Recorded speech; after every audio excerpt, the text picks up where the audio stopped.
Hi viewers, வணக்கம் and welcome to your Cornish your life channel. இந்த எபிசோடில் வந்து நம்ம படிப்பு சம்மந்தப்பட்ட விஷயத்தை தான் நம்ம பார்க்க போகிறோம்.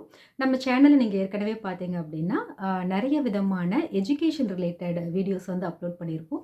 உதாரணத்துக்கு பார்த்தோம் அப்படின்னா பிரைமரி ஸ்கூல் எப்படி இருக்கும், எந்த வயசில் வந்து அட்மிஷன் ஆகணும், எந்த சப்ஜெக்ட் இருக்குது, அப்புறம் வந்து இங்கே என்ன விதமான ஸ்கூல் சிஸ்டம் எல்லாம் இருக்குது, அப்புறம் வந்து பேச்சுலர்ஸ் படிக்கணும்னா என்ன பண்ணுறது, அப்புறம் மாஸ்டர்ஸ் படிக்கணும்னா என்ன பண்ணுறது, இன்டர்நேஷ்னல் ஸ்டூடெண்ட்ஸ் வந்து இங்கே வந்து எப்படி படிக்கிறாங்க அப்படின்ற விஷயத்த வந்து ஒரு இன்டர்நேஷ்னல் ஸ்டூடெண்ட்டை வச்சு வீடியோலாம் வந்து நம்ம அப்லோட் பண்ணியிருக்கோம்.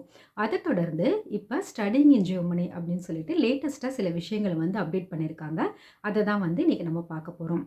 சாதாரணமாகவே பார்த்தோம் அப்படின்னா இங்கே ஜெர்மனிலேயே பிறந்து வளர்ந்து படிக்கிற பசங்களுக்கு வந்து சேலஞ்சஸ் இருந்தாலும் இன்டர்நேஷ்னல் ஸ்டூடெண்ட்ஸ் அளவுக்கு அவங்களுக்கு வந்து நிறைய சேலஞ்சஸ் இருக்காது.